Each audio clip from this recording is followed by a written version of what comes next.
A Construflama é especialista em lareiras, inclusive lareiras a álcool em diversos modelos.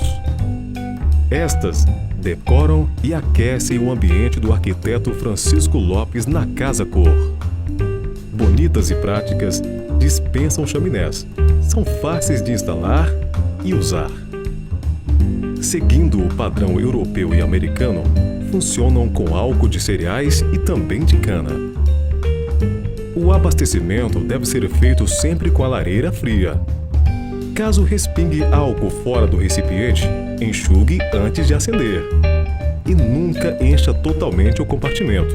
O limite máximo é de 90%. O acendimento é muito simples. Use a haste metálica que acompanha a lareira, molhe a ponta no álcool, acenda longe da boca da lareira e depois aproxime-a da câmara com álcool. Pronto! Viu como é fácil? Outro detalhe importantíssimo: jamais tente reabastecer com a lareira acesa ou ainda quente. Espere 20 minutos, no mínimo, com a lareira apagada antes de reabastecer.